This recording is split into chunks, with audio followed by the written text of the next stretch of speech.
తండ్రి కొడుకులు మంత్రులు అవ్వటం సహజంగా జరగచ్చు. కానీ తండ్రి చేసిన శాఖల్ని కుమారుడు నిర్వహించడం అంటే అది అపూర్వమైన విషయం.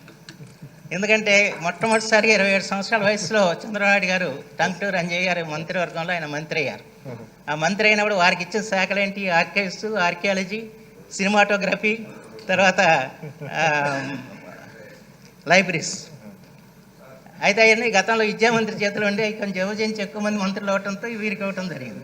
నాకు బాగా గుర్తుందంటే 2వ ప్రపంచ తెలుగు మహోత్సవాలు మలేషియాలో జరిగినప్పుడు అప్పుడు మా నాన్నగారు అంతర్జాతీయ తెలుగు సంస్థ అధ్యక్షులు ఉండి ఆయన కోరిక మీద చంద్రబాబు గారు ఆ రోజున ఆంధ్రదేశంలో దేవాలయాల మీద ఒక చక్కటి పుస్తకం తయారు చేయించి ఆర్కైవ్స్ తరఫున దాన్ని ఆయన రిలీజ్ చేశారు. అదే నాకు గుర్తుంది ఆ విషయం.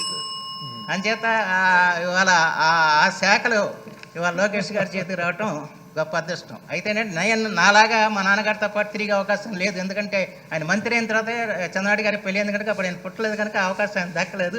లేదా ఆయనకు కూడా కొంత వారితో పాటు వెళ్తే కొంత అవగాహన లభించేది.